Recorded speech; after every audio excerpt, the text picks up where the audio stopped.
Bonjour et bienvenue dans ce nouveau numéro de La Belle Entreprise et nous allons revenir sur un sujet important pour les entrepreneurs et les créateurs d'entreprises, appartenir à un réseau. Et pour évoquer l'importance d'appartenir à un réseau, La Belle Entreprise a le plaisir d'accueillir Anne Silver, qui est la fondatrice de Connecting Pro People. Bonjour Anne. Et puis à ses côtés, nous avons François Brunet, qui lui est dirigeant de Eworth. Bonjour. Alors pour commencer, quelle est l'activité de Connecting Pro People? Que propose votre entreprise? Connecting Pro People est un club de networking interprofessionnel qui repose essentiellement sur des valeurs. En effet, suite à ma rencontre avec beaucoup de dirigeants,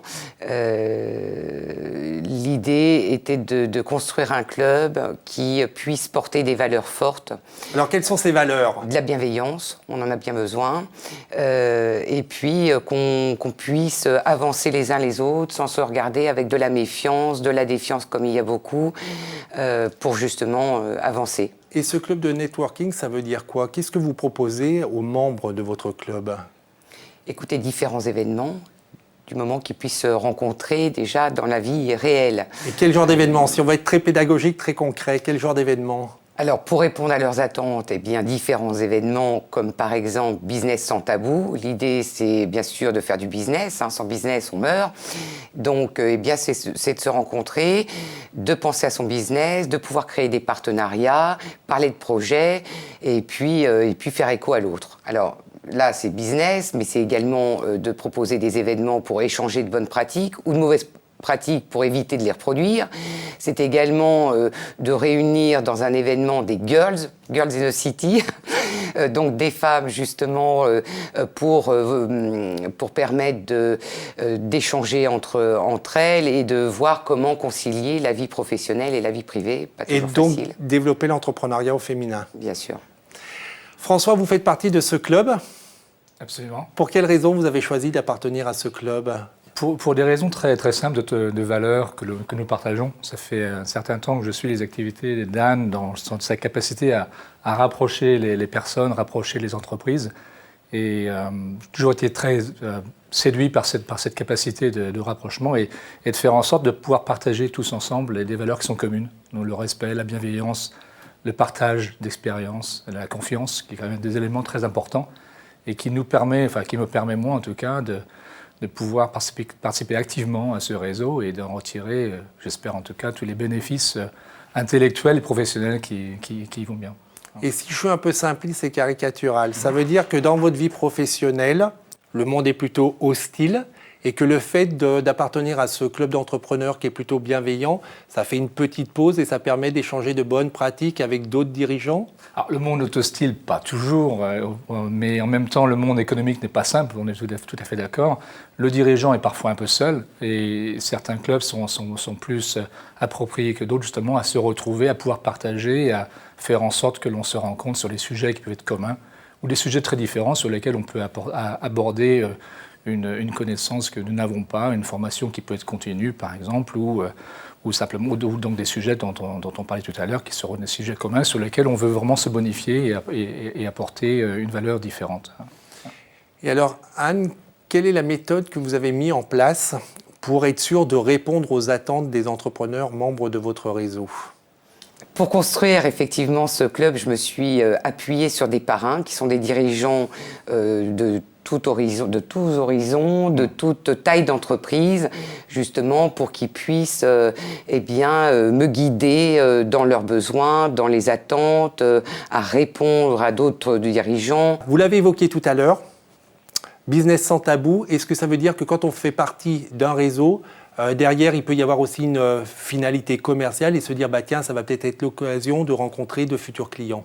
Absolument. Ça peut être c'est des échanges qui sont très transparents. Et bien entendu, quand on se retrouve tous ensemble, on va partager sur des opportunités, sur des idées. Ces idées ou ces opportunités peuvent être partagées ou reprises par d'autres. C'est une très bonne chose. Ce n'est pas la finalité, mais c'est bien entendu un objectif qui doit faire partie de ce que l'on ce qu'on veut faire. Vous avez quelques exemples déjà? Sur cet événement, on l'appelle Business sans tabou, justement, pour dire, eh bien, on sait pourquoi on vient. Donc, si vous venez à cet événement, c'est justement de faire du business sans scrupules, sans arrière-pensée. On vient pour échanger sur les besoins de partenariat, de business et donc. Parce qu'il y a plusieurs. En fait, c'est à la carte. Il y a business sans tabou. Donc là, on y va franchement pour faire du développement commercial. Et quelles sont les autres possibilités? Alors, vous avez un événement plus pour échanger de bonnes pratiques ou de mauvaises pratiques, mais là, sans forcément parler business. Là, c'est de l'échange. Et dans quel domaine, par exemple? Environnemental, juridique, commercial? Sur tous les sujets qui touchent l'entrepreneur. Donc après, moi, je réponds à leurs demandes. Je m'appuie sur les parrains qui sont dans l'entreprise et qui me disent, tiens, Anne, aujourd'hui, il y a un nouveau texte de loi qui vient de sortir, on ne sait pas forcément l'appliquer, ou tiens, on a eu tel problème aujourd'hui, comment faire pour avancer? Donc là, je m'appuie sur des témoignages de dirigeants qui ont déjà réussi à mettre en pratique et qui ont vécu cette expérience et qui acceptent de partager avec leur pairs cette expérience. Et donc là, c'était le deuxième type de prestation. Est-ce qu'il y a autre chose que propose votre club? Oui, alors il y a également Devine qui vient dîner. Donc là, c'est un peu plus particulier, on va dire plus informel, plus confidentiel. L'idée, c'est de partager sur 3 thématiques. Sur la thématique professionnelle, avec un sujet à chaque fois abordé, sur la vie personnelle également, parce que le dirigeant est souvent isolé sur cette partie professionnelle, mais également personnelle. Et en plus, en France, on sait très bien, et notamment à Paris, 3 divorcés sur 5, ou alors quand vous avez des enfants avec, c'est vrai, des horaires un peu compliqués, eh bien, il n'est pas toujours facile d'accommoder sa vie personnelle. Donc, de pouvoir se retrouver entre soi pour échanger aussi sur ce temps personnel, je pense que voilà, ça répond en tout cas à pas mal de demandes. Et puis également sur la passion, parce que pour échanger vrai, je pense que la passion, c'est un bon moyen.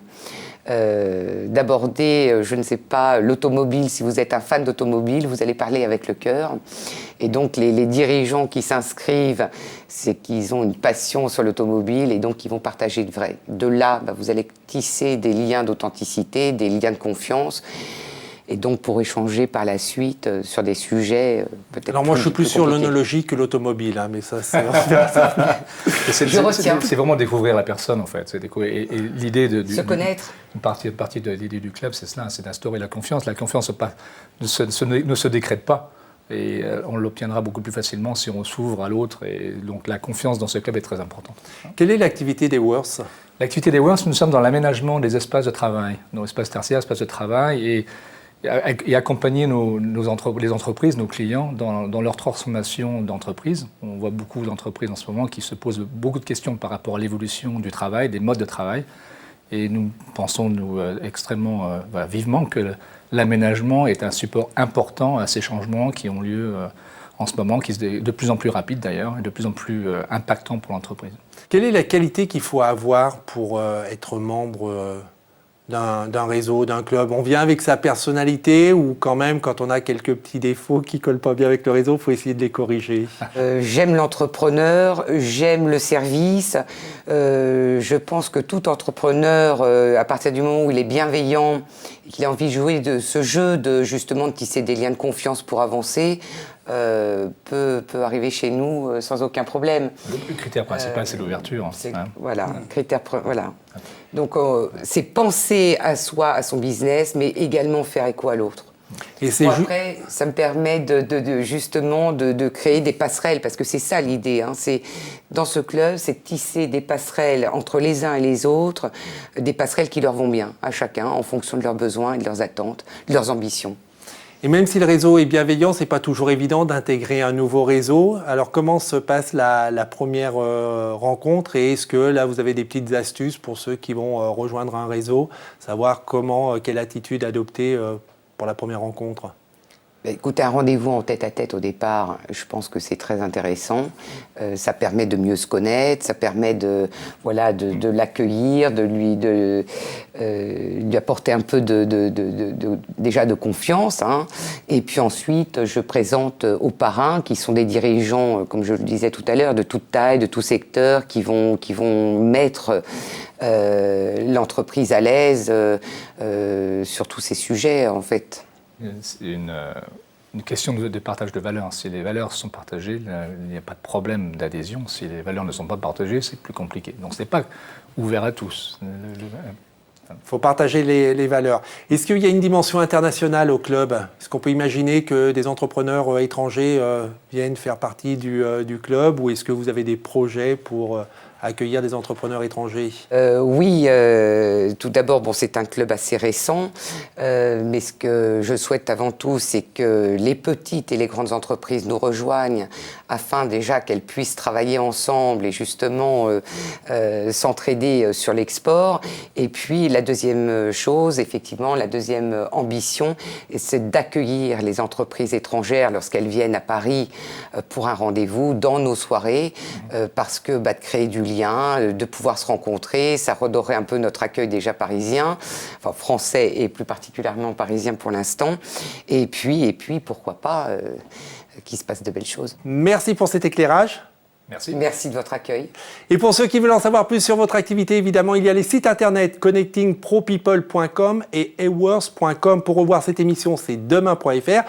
On se retrouve la semaine prochaine, en attendant que le souffle de demain et que l'envie d'entreprendre vous accompagnent. Au revoir.